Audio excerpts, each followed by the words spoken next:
moving very quickly, as you can see on the screen there. And so for a game, that's really where we want to be looking. Whereas the book, it's very slow zombies, as you know.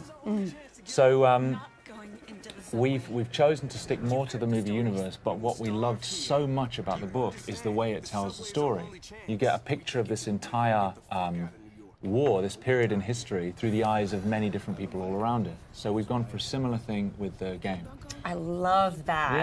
Yeah. So we have, in the release, the initial release, we have 3 episodes, and each episode deals with a different group of survivors. So there's 12 characters in total in the game. That's fantastic. All playable. And we've got an episode in Moscow, Russia. We've got an episode in Jerusalem, Israel, and an episode in New York City. Oh, that makes me so excited. I have to explain. I'm so excited because, you know, these are very, very pivotal moments in the book that take place in the places you've mentioned. Yeah. So I'm really looking forward to seeing what you've set in those locations. Cool, good. Now this game is 4-player co-op. Yes. And anytime that something else has a byline that's similar to another game, it gets compared to it. So Left 4 Dead 2, or Left 4 Dead and Left 4 Dead 2, the series, is also 4-player co-op with zombies and that kind of stuff. Yeah. Tell us the difference that this game makes. You've mentioned the similarities, 4-player co-op and zombies. Yep. Beyond that, we've gone a very different direction. As I've already said, we deal with massive numbers of zombies in this game. So you'll be facing 500 at a time, with just 4 of you holding out against them. It's third person as well.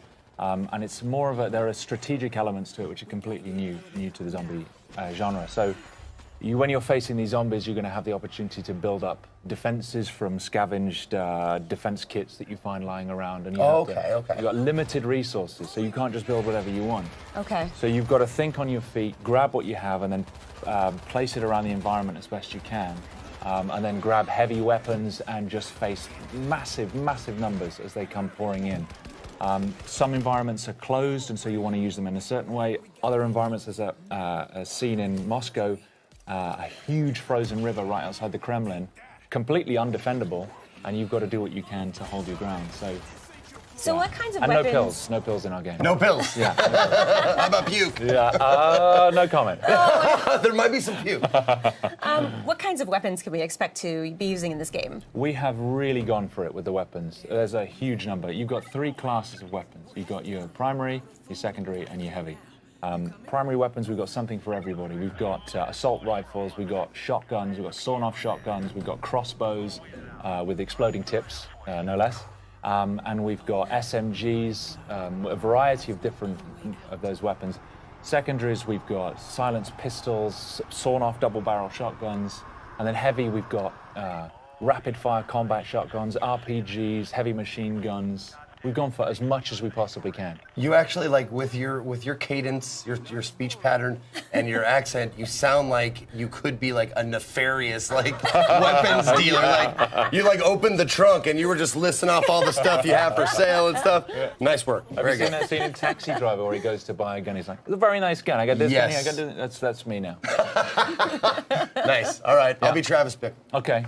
That's scary, but yeah. Okay. Let's do it. All right. So the hordes of zombies in this game, I think it's very, very unique because, like in the movie, they're going to just be constantly running over each other, and that means that they could be piling on top of each other and then running over the pile. So you know they'd be able to maybe possibly reach you on the second floor, where you think you're perfectly safe. Oh yeah. So I think that's a really interesting thing to bring to this genre, especially. I mean, we're pretty much getting used to fast zombies. You can see right there, they're actually pyramiding up now. Oh my God. And climbing the walls. To me, that is terrifying. If I was playing this game, I don't know. Well, it's great because the guys have put such an enormous amount of work into the physics system that governs those zombies and how they move. And so you're never safe anywhere. There's nowhere to hide. They will climb the walls, they'll climb over buildings. And actually, when we were designing the zombies, we put a lot of thought into the psychology of the zombie. Because, of course, they have no fear. They're not like another enemy where you can break their morale. They're not afraid of their own, they're not afraid of injuring themselves. So if they see you, they will throw themselves from the rooftops. They will climb through burning cars. They'll do anything to get to you, and they won't stop. No, that's one of the awesome things that we're talking about before we got on stage here was the zombie AI and how they work and stuff like that. And I've always liked the idea better of an intelligent or a more like a hunter zombie. Also, can we call them Zeeks? We can call them Zeeks. By the way, zombies are sometimes called Zeeks in this game and in the books and the movies and stuff. So let's call them Zeeks from now on. You heard it here.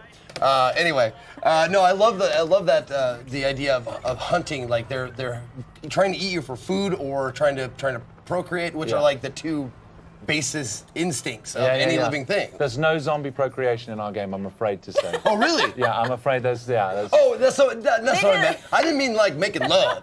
Okay. I meant like biting and turning. Transmission. Okay. That's what I meant. Okay, right. I see. Okay. Get your mind out of the gutter, man. Come on. Like, what can I do? Oh my goodness. No, do they? Because it looks like they flow like a ant hive. Yes. Or ant hive. Ant colony. Yeah, there you go. An ant colony. Yeah. An ant hive. Whatever. Yeah. Sure. Let's make some metaphors. Sure. But yeah, it looks like they like work like that. Like they swarm. They're not just 500 kind of independent individuals. They respond as a swarm, and so they will move and flow, not just with.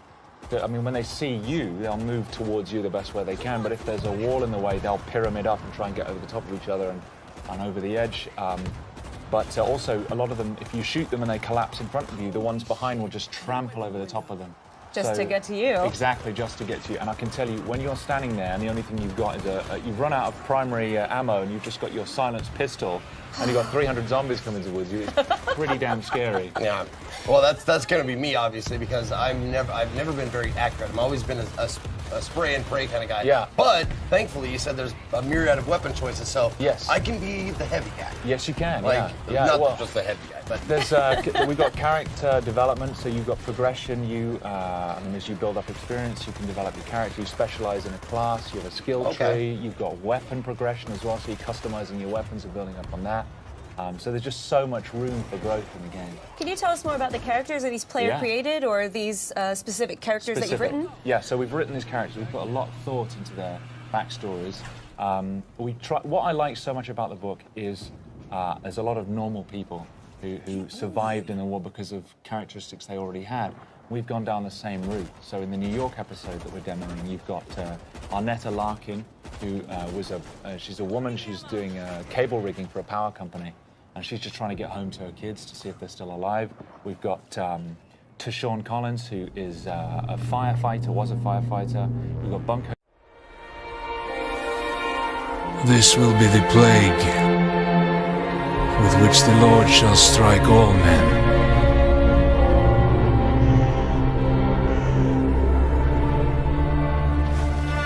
We are all that's left of a city beyond redemption, fulfilling our sacred duty to free the souls of the damned. Good to go up here! Mindset. That should hold. Father, forgive us. We shed this blood in the name of mercy.